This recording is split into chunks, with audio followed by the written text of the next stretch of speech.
मेरा 5 महीने का बेटा मेरी गोद में चैन से सो रहा था, लेकिन उसके होंठों पर दूध नहीं, मेरा ताज़ा खून लगा था। और सबसे खौफनाक बात, उसके छोटे दांत अभी भी मेरी स्किन के टुकड़े चबा रहे थे। रात के 2:15 हो रहे हैं। पूरा गांव सन्नाटे की चादर ओढ़े सो रहा है, लेकिन काला कुंज की पुरानी हवेली के अंदर किसी के धीरे धीरे रोने की आवाज़ गूंज रही है। हवा में जलते हुए तेल और सड़े हुए खून की बू फैली हुई है। कहते हैं इस हवेली में पैदा होने वाला हर बच्चा इंसान नहीं होता। कुछ बच्चे भूख लेकर पैदा होते हैं। और जब मैंने उसका कंबल हटाया तो तकिए के नीचे सड़ी हुई इंसानी आंतड़ियां पड़ी थीं। उस पल मुझे समझ आ गया, काला कुंज की वो रात कभी खत्म नहीं हुई थी। एक माँ, एक शैतानी विरासत और एक 5 महीने का बच्चा जो नींद में अपनी माँ का खून पीने लगा। लेकिन असली खौफ उस रात शुरू हुआ जब उसने मुस्कुराकर कहा, माँ, क्या मैं थोड़ा और ले लूं? मैं हूं नवीन और आप सुन रहे हैं रात की कहानियां। मेरा नाम आव्या है। मैं एक छोटे से गांव से शहर पढ़ने आई थी, जहां मौत से ज्यादा डर लोगों की बातों का लगता था। वहां मेरी मुलाकात अंशुमान से हुई, एक साफ दिल का इंसान जिसके साथ मैंने अपनी जिंदगी के सबसे हसीन सपने देखे। लेकिन उन सपनों के पीछे एक सड़ी हुई हकीकत छिपी थी, जिसका नाम था दिग्विजय सिंह, अंशुमान के पिता। लोग कहते थे दिग्विजय सिंह की उस पुरानी सूर्यगढ़ हवेली में इंसानों की चीखें दीवारों में चुन दी जाती हैं। उनकी तिजोरी में पैसों से ज्यादा तंत्र विद्या की सड़ी हुई बू आती थी। गांव के बुजुर्ग कहते थे कि रात के वक्त हवेली की छत पर कभी कभी जलते दिए अपने आप घूमते नजर आते हैं, और सुबह होने तक किसी न किसी जानवर का खून सूख कर हवेली के दरवाजे पर मिला करता था। अंशुमान ने अपने बाप की इस शैतानी विरासत को ठुकराकर फौज चुनी, पर किस्मत को मेरी मौत का तमाशा देखना था। एक सर्दी की ठंडी सुबह खबर आई, अंशुमान शहीद हो गया। उस वक्त कोहरा इतना गहरा था कि मुझे जनाजे में खड़े लोगों के चेहरे तक साफ नहीं दिख रहे थे। लेकिन एक चेहरा था जो आज भी मेरी नींद तोड़ देता है, दिग्विजय सिंह। उसकी आंखों में दुख नहीं, बल्कि एक अजीब सी चमक थी, जैसे उनका रास्ता साफ हो गया हो, जैसे वो किसी इंतजार के खत्म होने का सुकून महसूस कर रहे हों। मैं उस वक्त पेट से थी। जब उन्होंने मेरी कोख की तरफ देखा तो उनके होंठों पर धीरे से एक टेढ़ी मुस्कान उभरी। उस पल पहली बार मुझे अपने ही बच्चे से डर लगा। अंशुमान ने मेरे लिए शहर के बाहर एक पुरानी हवेली छोड़ी थी, जिसे काला कुंज कहा जाता था। मेरे दोस्त दर्पण और उसकी पत्नी सुहा ने कहा कि वहां सुकून मिलेगा, पर हमें क्या पता था, सुकून वहां सदियों पहले मर चुका था। कुछ महीने बाद मैंने एक बेटे को जन्म दिया। उसका नाम मैंने वेद रखा। जब मैंने पहली बार उसे गोद में उठाया तो एक पल के लिए मुझे लगा अंशुमान वापस आ गया है। वेद की आंखें बिल्कुल उसी जैसी थीं। लेकिन हॉस्पिटल की नर्स ने उस रात मुझसे एक अजीब बात कही थी। उसने धीरे से पूछा, मैम, आपके बेबी के दांत पैदा होते ही कैसे आ गए? मेरे जिस्म में ठंडी लहर दौड़ गई। मैं तुरंत वेद को लेकर वहां से निकल गई और कुछ ही दिनों बाद हम काला कुंज शिफ्ट हो गए। पर हवेली के भारी दरवाजे खुलते ही एक ऐसी बदबू आई जैसे सदियों से कोई लाश दीवारों के बीच चुनी गई हो। हवा में नमी नहीं, सड़े हुए मांस और पुराने तेल की बू घुली हुई थी। सुहा ने तुरंत नाक पर दुपट्टा रख लिया, लेकिन मुझे महसूस हुआ कि वो बदबू हवेली के अंदर से नहीं, दीवारों के पीछे से आ रही है। Scratch, scratch. दीवारों के अंदर से आती वो आवाज बता रही थी कि हम अकेले नहीं हैं, जैसे किसी के लंबे नाखून धीरे धीरे पत्थर को घिस रहे हों। रात को सन्नाटा इतना गहरा हो गया कि मुझे अपनी ही सांसें कमरे में गूंजती महसूस हो रही थीं। मैंने अपने नन्हे बेटे वेद को देखा। वो नींद में मुस्कुरा रहा था, पर फिर उसकी मुस्कान धीरे धीरे बदलने लगी। उसके होंठों के कोने अजीब तरीके से खिंच गए और एक पल के लिए उसके चेहरे पर एक बुजुर्ग दरिंदे की झुर्रियां उभर आईं। मेरे गले में सूखापन भर गया। मैंने डर कर अपना चेहरा फेर लिया। तभी कमरे के अंधेरे कोने से एक हल्की सी फुसफुसाहट सुनाई दी। विरासत। मेरी सांसें रुक गईं। मैंने तुरंत पलटकर देखा। कमरा खाली था, लेकिन दीवारों पर लगे पुरखों के पुराने फ्रेम्स टेढ़े हो चुके थे और कसम से एक फ्रेम में खड़ा आदमी पहले से थोड़ा और बाहर निकला हुआ लग रहा था।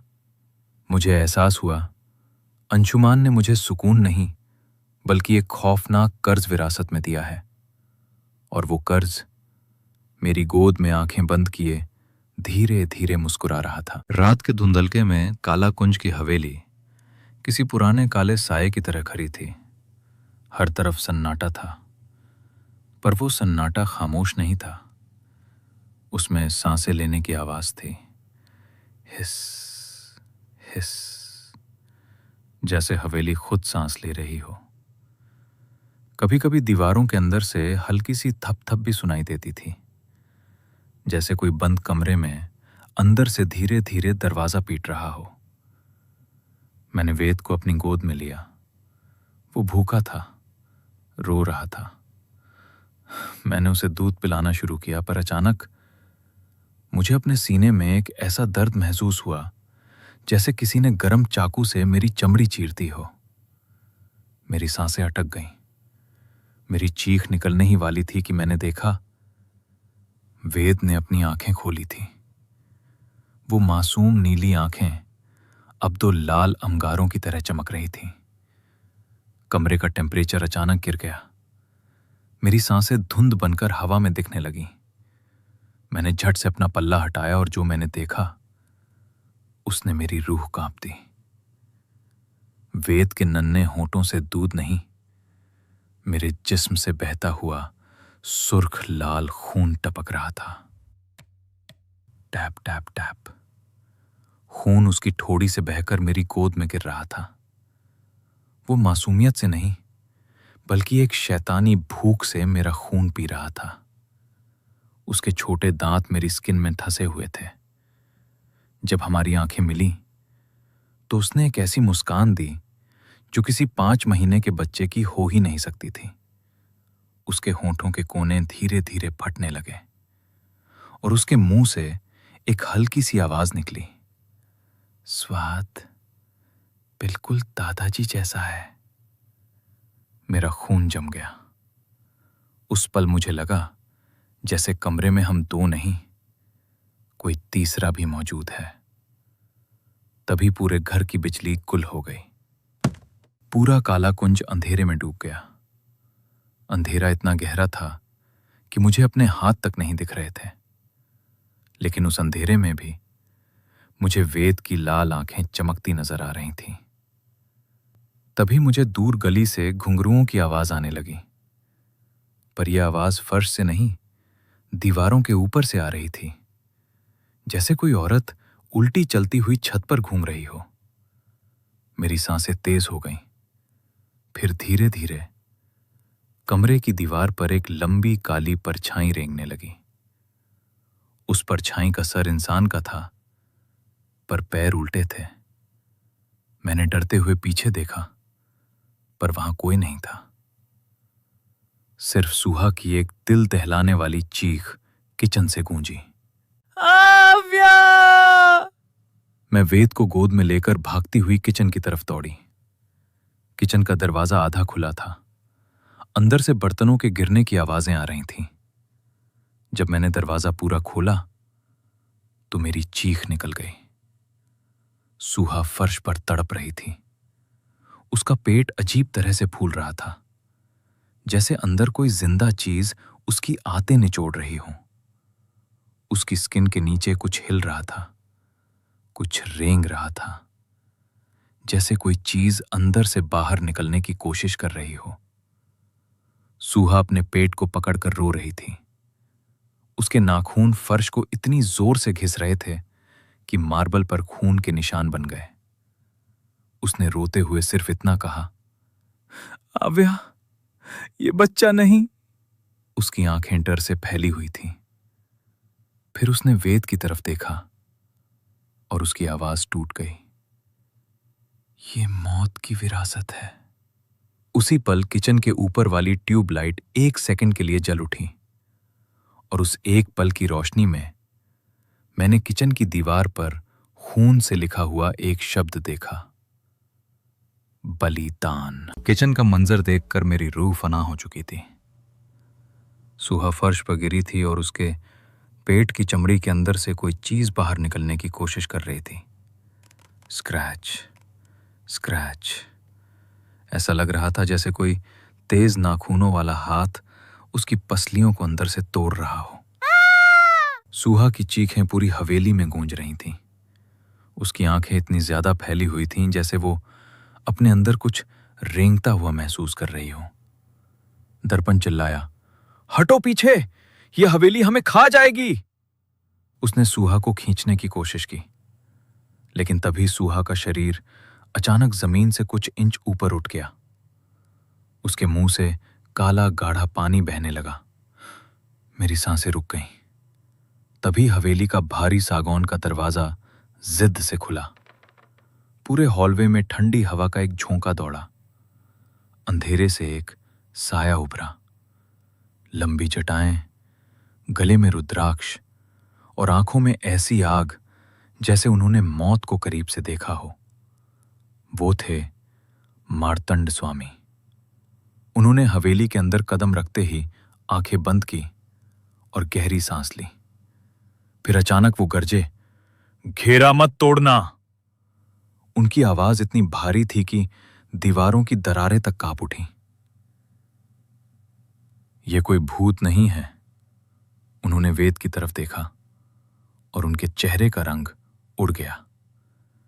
ये दिग्विजय सिंह की सदियों पुरानी रक्त पिशाचनी है, जिसे उसने अपने ही पोते के जिस्म में कैद करके यहां भेजा है। मेरा खून जम गया। वेद मेरी गोद में बिल्कुल शांत पड़ा था, लेकिन उसकी आंखें अब भी लाल जल रही थीं। स्वामी जी ने अपने झोले से विभूति निकाली और हवा में फेंकी। जैसे ही सफेद राख हवा में फैली, पूरा काला कुंज जोर से हिल गया। दीवारों पर लगे पुरखों के सारे फ्रेम्स एक साथ गिर गए। हर फ्रेम के पीछे से काला गाढ़ा खून रिसने लगा।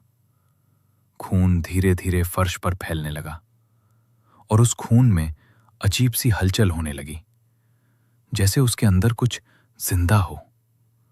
सुहा अचानक जोर जोर से उल्टियां करने लगी, लेकिन उसके मुंह से खून नहीं, काले बाल बाहर निकल रहे थे।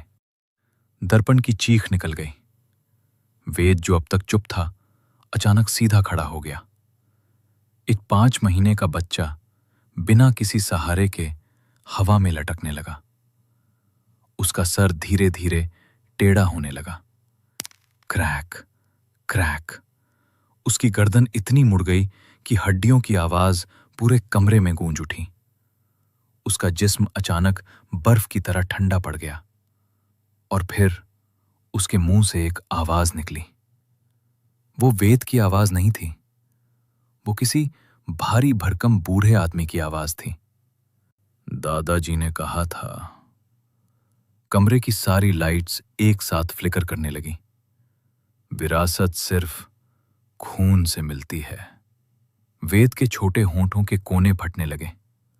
उसके दांत बड़े होने लगे और उसकी आंखें पूरी काली पड़ गईं।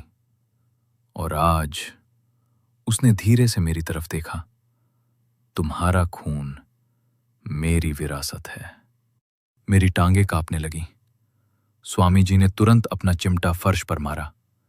आवाज इतनी तेज थी कि मेरे कान बजने लगे। पूरी हवेली हिल गई।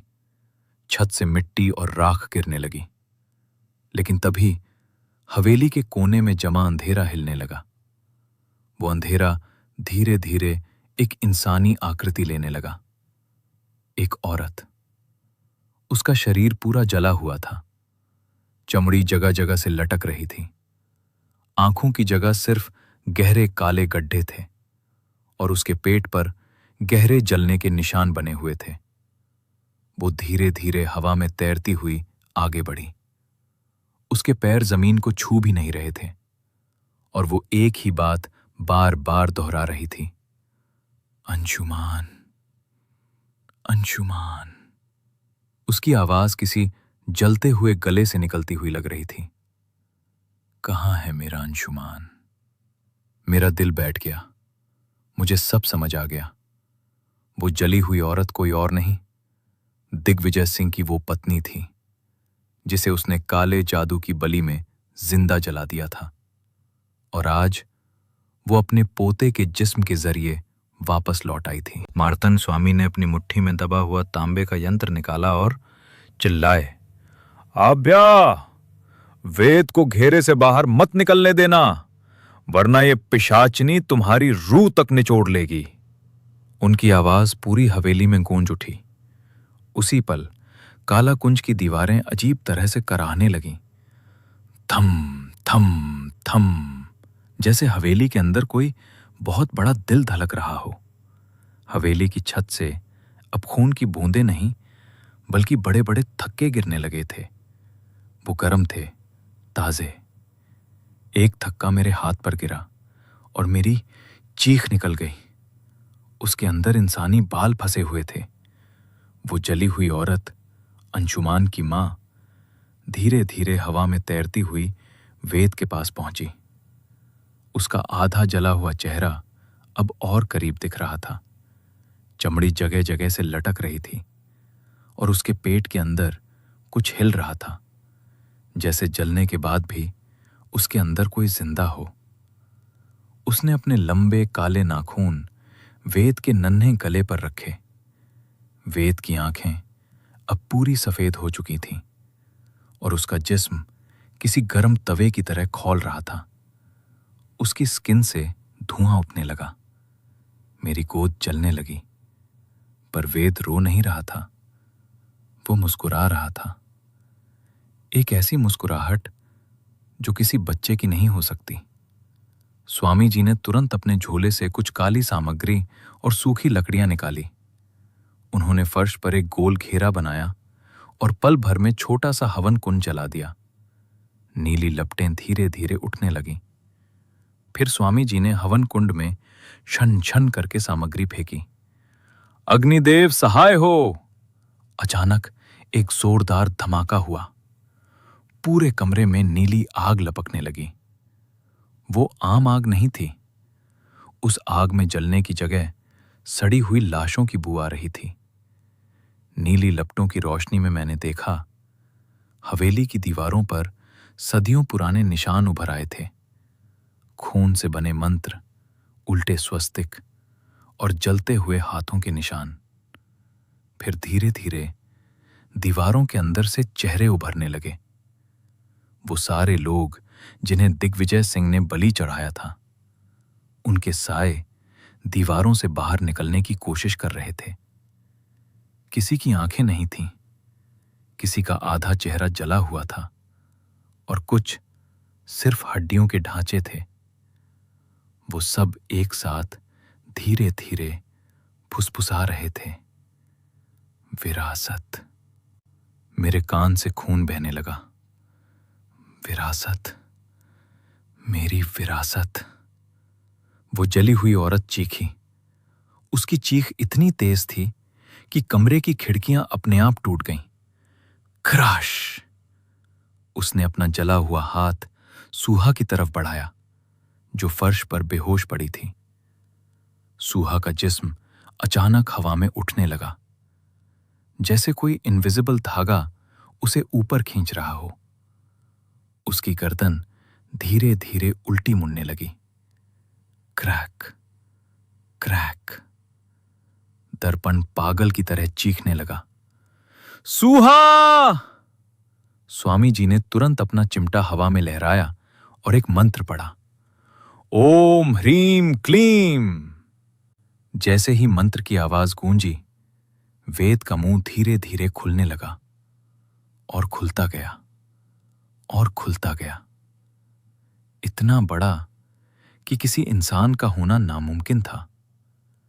उसके गले के अंदर पूरा अंधेरा था, लेकिन उस अंधेरे में मुझे हिलती हुई आंखें नजर आ रही थीं, डजन्स आंखें। उसके गले से एक भयंकर गर्जन निकली, रा! पूरा काला कुंज का फर्श फटने लगा, नीचे से काला धुआं निकलने लगा और उस धुएं में जलते हुए लोगों की परछाइयां दिखने लगीं। स्वामी जी ने डर से पीछे हटते हुए चिल्लाकर कहा, आव्या, इसकी आंखों में देखो। उनकी आवाज कांप रही थी। ये वेद नहीं है। वेद का सर धीरे धीरे मेरी तरफ मुड़ गया। उसकी सफेद आंखें बिना पलक झपकाए मुझे घूर रही थीं। स्वामी जी चीखे, ये तुम्हारे ससुर की भूख है। मैंने हिम्मत करके वेद की आंखों में देखा, और जो मैंने देखा उसने मेरी मौत का फैसला कर दिया। वेद की आंखों के पीछे मुझे दिग्विजय सिंह का चेहरा दिखा। वही टेढ़ी मुस्कान, वही भूखी आंखें, और फिर उसका चेहरा धीरे धीरे मेरे करीब आया, इतना करीब कि मुझे उसकी सड़ी हुई सांस की बू महसूस होने लगी। और उसने फुसफुसाकर कहा, अगली बारी तुम्हारी है बहू। फर्श फट चुका था और उस गहरे गड्ढे से ऐसी सड़ी हुई बू आ रही थी जैसे हजारों लाशें एक साथ सड़ रही हों। नीचे सिर्फ अंधेरा नहीं था, वहां कुछ हिल रहा था, वहां कुछ सांसें ले रहा था। उस गहरे अंधेरे से कभी कभी लाल आंखें चमक उठती थीं और फिर गायब हो जाती थीं। स्वामी जी ने अपने झोले से एक पुरानी शिव मंत्रित तलवार निकाली। तलवार पर पुराने मंत्र खुदे हुए थे और उसकी धार हल्की नीली रोशनी से चमक रही थी। स्वामी जी का शरीर पसीने और खून से लथपथ था। उनकी सांसें टूट रही थीं। फिर भी उन्होंने तलवार मजबूती से पकड़ी और चिल्लाए, आव्या, अपने बेटे का नाम पुकारो। पूरा काला कुंज उनकी आवाज से कांप उठा। सिर्फ तुम्हारी ममता ही इस शैतानी विरासत की कड़ी तोड़ सकती है। मेरे हाथ कांप रहे थे। वेद फर्श पर पड़ा बुरी तरह तड़प रहा था। उसके मुंह से काला धुआं निकल रहा था। कभी उसका चेहरा वेद का लगता और अगले ही पल दिग्विजय सिंह का। मैंने हिम्मत जुटी, अपनी आंखें बंद की और पूरी ताकत से चीखी, वेद, वेद, वापस आ जाओ। मेरी आवाज टूट गई, लेकिन उस चीख के साथ ही कमरे की हवा अचानक भारी हो गई। तभी वो जली हुई औरत, अंशुमान की मां, ने एक भयंकर चीख मारी, रा! उसकी चीख से हवेली की बची हुई खिड़कियां भी टूट गईं और वो सीधा स्वामी जी पर झपटी। उसका जला हुआ शरीर हवा में उल्टा तैर रहा था। उसके लंबे काले बाल सांपों की तरह हिल रहे थे। उसने स्वामी जी के कंधे पर अपने दांत गड़ा दिए। छा! खून हवा में उछल गया। स्वामी जी दर्द से कराह उठे। उनके कंधे का मांस उसके दांतों में लटक रहा था, लेकिन अगले ही पल उन्होंने गरज कर अपनी तलवार हवा में घुमाई। एक नीली चमक पूरे कमरे में फैल गई और चा! उस पिशाचनी का जला हुआ सर उसके जिस्म से अलग हो गया। सर जमीन पर गिरते हुए भी मुस्कुरा रहा था। उसकी आंखें अब भी खुली हुई थीं और उसके होंठों से धीरे धीरे सिर्फ एक शब्द निकल रहा था, विरासत। जैसे ही उसका सर गिरा, पूरे काला कुंज में एक ऐसी चीख गूंजी जो कानों के पर्दे फाड़ देने के लिए काफी थी। दीवारें हिलने लगीं, छत से राख गिरने लगी और दीवारों में फंसे साए एक साथ जलने लगे। वेद का छोटा सा जिस्म अचानक बुरी तरह ऐंठने लगा। उसकी सफेद आंखें धीरे धीरे नॉर्मल होने लगीं, पर उसके गले से अब भी किसी बूढ़े आदमी की घुटी हुई आवाज निकल रही थी। स्वामी जी घुटनों के बल उसके पास बैठे। उन्होंने आखिरी मंत्र पढ़ा, ओम कालंतकाय नमः। फिर धीरे से अपना हाथ वेद के माथे पर रखा। एक पल के लिए पूरा कमरा बिल्कुल शांत हो गया और फिर वेद के जिस्म से एक तेज नीली रोशनी निकली। उस रोशनी के अंदर मुझे दिग्विजय सिंह का चेहरा दिखाई दिया। वो चीख रहा था, तड़प रहा था, जैसे कोई उसे अंधेरे में घसीट कर ले जा रहा हो। अगले ही पल वो नीली रोशनी सीधा उस गहरे गड्ढे में समा गई। नीचे से एक आखिरी गर्जन सुनाई दी और फिर सब कुछ शांत हो गया। खत्म हुआ, स्वामी जी हांफते हुए बोले। सब खत्म हुआ। हवेली का सन्नाटा पहले जैसा नहीं था। दीवारों से रिस रहा खून सूख गया था। हवा में फैली सड़ी हुई बू धीरे धीरे गायब होने लगी। सुहा ने धीरे से अपनी आंखें खोली। वो जिंदा थी। दर्पण रोते हुए उसके पास बैठ गया। स्वामी जी ने धीरे से कहा, शक्ति वापस चली गई है जहां से वो आई थी। हम सब ने चैन की सांस ली, लेकिन उस चैन में भी डर बाकी था। अगली सुबह हमें सूर्यगढ़ से आती एक खबर सुनाई दी। दिग्विजय सिंह अपने ही कमरे में मरे हुए मिले। उनकी लाश की हालत ऐसी थी जैसे किसी ने अंदर से उनकी सारी हड्डियां तोड़ दी हों। उनका चेहरा डर से जम चुका था और उनकी आंखें पूरी खुली हुई थी, जैसे मरते वक्त उन्होंने कुछ ऐसा देख लिया हो जो इंसान को पागल कर दे। हमें लगा हम आजाद हो गए हैं। मैंने वेद को उठाया। उसका शरीर ठंडा था, पर वो सांस ले रहा था। मैंने उसे सीने से लगाया और हम हमेशा के लिए काला कुंज छोड़कर निकल गए। लेकिन डर कभी पीछा नहीं छोड़ता, क्योंकि उस रात जब मैंने वेद को अपनी गोद में सुलाया, एक पल के लिए उसने आंखें खोली और उसकी नीली आंखों में मुझे फिर वही लाल चमक नजर आई। लेकिन क्यों? एक बाप ने अपने ही परिवार के साथ ऐसा क्यों किया? सुनो, दिग्विजय सिंह कोई आम इंसान नहीं था। वो मौत से डरता था। इतना डरता था कि उसने अपनी जवानी में एक शैतानी सौदा किया था। बेइंतहा दौलत, लंबी उम्र और मौत को मात देने की ताकत के बदले उसे देना था विरासत का खून। कहते हैं सूर्यागढ़ हवेली के नीचे एक प्राचीन तांत्रिक गुफा थी, जहां सदियों पहले एक राक्षसी शक्ति को बांधा गया था। दिग्विजय सिंह ने उसी शक्ति को जगाया।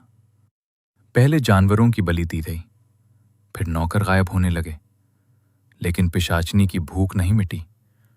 उसे चाहिए था अपना ही खून, अपना ही परिवार। और उसी रात दिग्विजय ने अपनी पत्नी को जिंदा जलाकर पहली बलि चढ़ाई। लेकिन गलती हो गई। उसकी पत्नी मर गई, पर उसकी आत्मा उसी पिशाचनी के साथ हमेशा के लिए बंध गई। तभी से कलाकुंज में रात होते ही घुंघरुओं की आवाज गूंजती थी। वो उसकी पत्नी थी, जो हर रात अपने बेटे अंशुमान को ढूंढती भटकती रहती थी। दिग्विजय को मौत को हराना था। सिर्फ लंबी जिंदगी नहीं, अमर होना था। लेकिन उसके लिए उसे चाहिए था एक खाली बर्तन, एक ऐसा शरीर जिसमें उसकी आत्मा हमेशा के लिए जिंदा रह सके। और उसने चुना अपने ही पोते वेद को। वो अंशुमान से नफरत करता था, क्योंकि अंशुमान ने उसकी काली विरासत ठुकरा दी थी। उसने फौज चुनी, ईमानदारी चुनी, और यही दिग्विजय के लिए सबसे बड़ा अपमान था। इसलिए उसने बदला लिया। अंशुमान की मौत सिर्फ एक हादसा नहीं थी, वो एक बलि थी। और आव्या, तुम सिर्फ उस विरासत को जन्म देने का जरिया थी। लेकिन क्या आपको लगता है कि स्वामी जी ने सब ठीक कर दिया? नहीं। शहर वापस आने के बाद कल रात मैंने वेद के तकिए के नीचे कुछ देखा। एक पुरानी सड़ी हुई इंसानी आंतड़ियां, उन पर ताजा खून लगा हुआ था, जैसे कोई उन्हें अभी अभी खाकर छोड़ गया हो। और उन्हीं आंतड़ियों के बीच पड़ी थी दिग्विजय सिंह की वही पुरानी सोने की अंगूठी, जो उनके जनाजे के वक्त उनकी उंगली में होनी चाहिए थी। मेरा खून जम गया। मैं कांपते हाथों से पीछे हटी। तभी कमरे की लाइट धीरे धीरे टिमटिमाने लगी। टिक टिक टिक। और फिर वेद ने अपनी आंखें खोली। उसकी नीली आंखों में फिर वही लाल चमक जल रही थी। उसके होठों और ठोड़ी से ताजा खून धीरे धीरे टपक रहा था, जैसे वो अभी अभी किसी का कच्चा मांस खाकर उठा हो। उसने धीरे धीरे मेरी तरफ गर्दन घुमाई। उसके होठों पर वही शैतानी मुस्कान फैल गई। और फिर वो फुसफुसाया, मां, दादाजी का स्वाद बिल्कुल वैसा ही था। मेरी सांसें रुक गईं। उसने अपनी जीभ से होठों पर लगा खून चाटा और मुस्कुराकर बोला, जैसा उस रात तुम्हारे खून का था। कमरे के अंधेरे कोनों से फिर वही स्क्रैच स्क्रैच की आवाज आने लगी, जैसे कोई दीवारों के अंदर से बाहर निकलने की कोशिश कर रहा हो। वेद धीरे धीरे बिस्तर पर बैठ गया। उसकी गर्दन असंभव तरीके से टेढ़ी हो चुकी थी।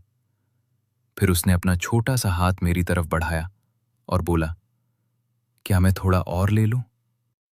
दोस्तों, सियाह विरासत कभी खत्म नहीं होती। दिग्विजय सिंह मौत को मात दे चुका है और अब वो किसी और के जिस्म में दाखिल होने की तैयारी कर रहा है। अगर आप ये कहानी अभी अकेले अंधेरे में सुन रहे हैं तो इस वीडियो को अभी लाइक करें और रात की कहानियां को सब्सक्राइब करें, क्योंकि दिग्विजय की नज़र अब उन लोगों पर है जो इस विरासत को इनकार करते हैं। इसे मजाक मत समझना, क्योंकि जो सब्सक्राइब नहीं करते उनके कमरों में अक्सर आधी रात के बाद घुंघरुओं की आवाज गूंजने लगती है। तो एक बार अपने कमरे के अंधेरे को जरूर देख लेना। कहीं तुम्हारे पीछे वही पुरानी हवेली की बदबू तो नहीं आ रही? अब तुम्हारी बारी है। विरासत तुम तक पहुंच गई। अगर तुम यहां तक टिककर ये कहानी सुन गए हो तो अब सच बताओ, क्या कभी तुम्हारे साथ भी ऐसा कुछ हुआ है?